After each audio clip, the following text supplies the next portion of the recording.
Hi, welcome to the Simple Logistics channel. Today we are going to talk about the effects of the COP26 into international logistics. So, as many of you know, we already discussed this in previous videos. The pandemics had a huge effect on logistics, but also new regulations regarding greenhouse gas emissions or atmospheric emissions by sea transport, for example.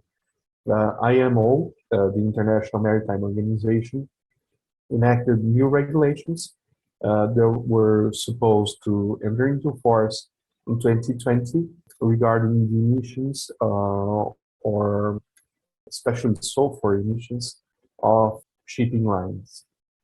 So what shipping lines did was at the beginning of the pandemics, when there was a downturn into international trade and international transport, they retired some of their older vessels, which were more pollutant, and they made an order for newer vessels.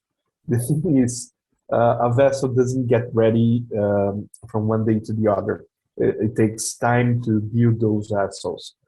So right now we are living in a situation where there is less capacity in sea transportation, mainly because of that. So it's new environmental regulations coupled with the effect of the pandemics. Now we have the COP26, which is a meeting in Glasgow in November between the countries that are signatories of the Paris Climate Accord, and governments are going to make new pledges regarding cuts of their greenhouse gas emissions. So these will most probably translate into tighter regulations, not only in sea transport, but in all transportation modes. And we that work in logistics have to pay attention into how these will play out and what are going to be the effects into our field, into the logistics. First, I want to say that I really support all greenhouse emissions cuts, all international accords for the environment, all sustainability efforts. I think those are really important. Our species, our survival as a species, depends on that. So I'm really 100% in favor of those new regulations.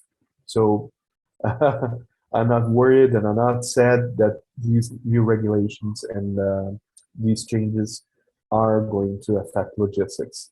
I think we and the companies that we work with have to adapt and have to be quick into joining these efforts. There is an image value into doing that, and of course, it's imperative that we will all work towards a sustainable future.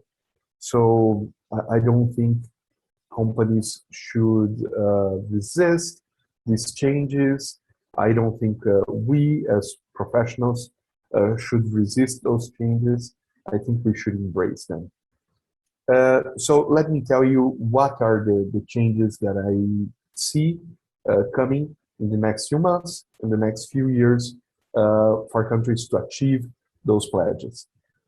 So, especially in North America, especially in the United States, the government effort is going to be into the renewal and the increase of use of rail transportation.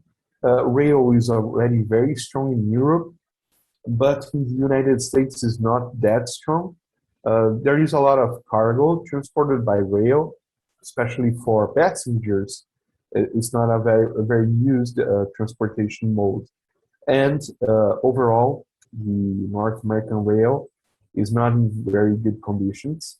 So a lot of the backlog we saw in the ports in North America last year and in 2019 was regarding rail, bad weather in rail.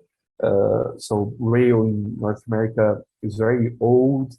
There are lots of delays. The rolling stock is not very good. So they really need some government incentives to renew all that, to overhaul their system, to improve safety, to improve efficiency, and to bring passengers to the rail transportation. So we are going to see a lot of effort into that transportation mode in North America. If you live or work there, if you have clients there, you can, embrace the change by using as your land transport there the rail, because the tendency is that these transportation modes will receive incentives and will become better and offer better services. Okay, let's talk about China now. China and Asia in general. We also are going to see a little bit of investment in rail. China already has a large rail network, very modern. They have high-speed trains for transporting passengers. They have a prime rail network, but we see government plans to expand these network even for medium-sized and smaller cities to reach the countryside. So there is going to be a lot of investment into rail there as well. So every time you are using a supplier in China, you can ask if rail transportation from door to port, for example, is available. That is going to be, that is already an option for many cities. And moving forward, that is going to be an option for even more places in China.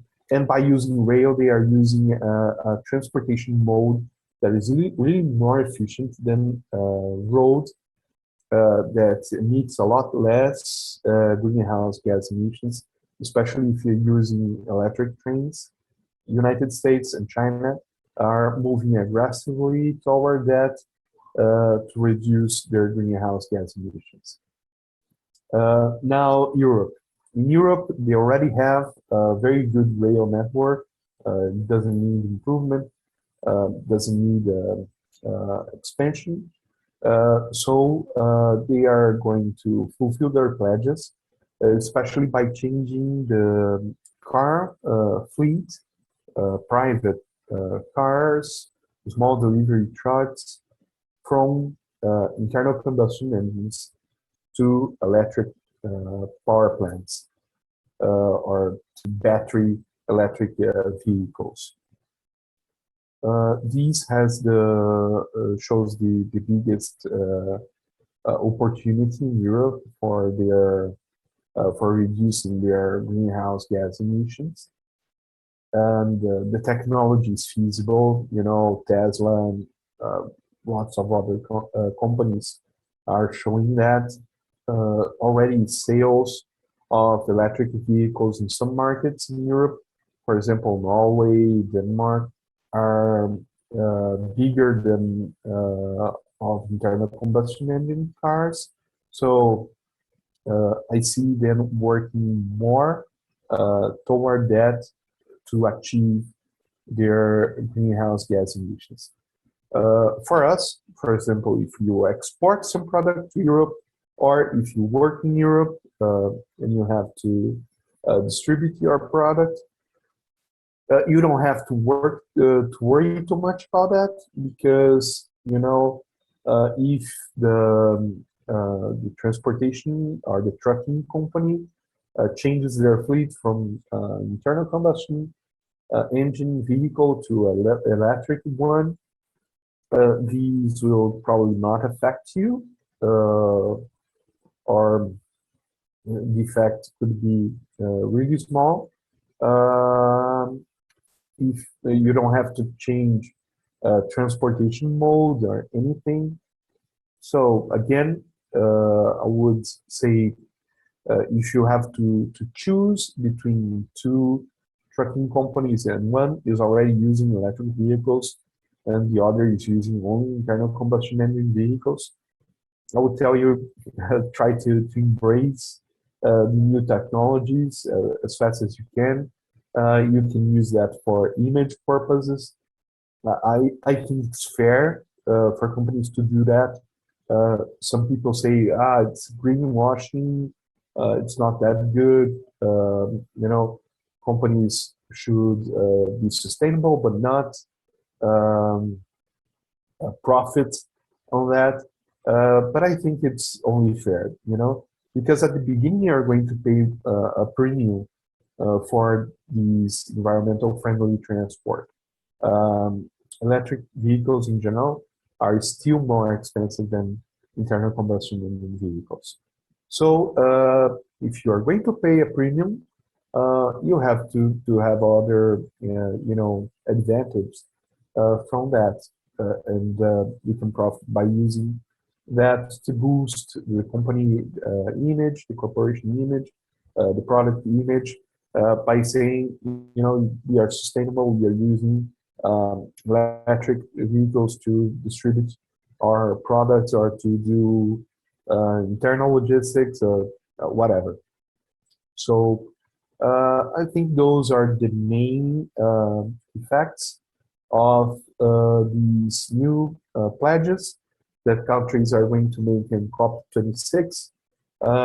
Maybe some renewed efforts for IMO, the International Maritime Organization, to cut further emissions from the shipping line industries. We'll see moving forward.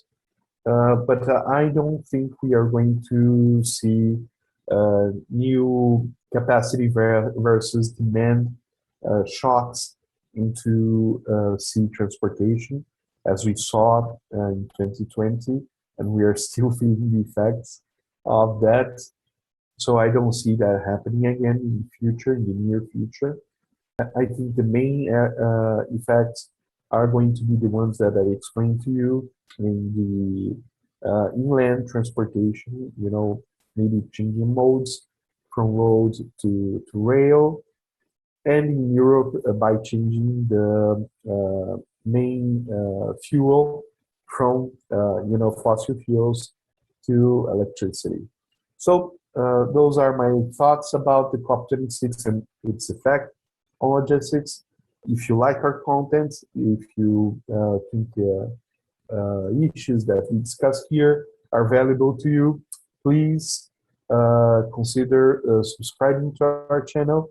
Click the bell button to be notified when we put new videos into our channel. Thank you very much. Bye.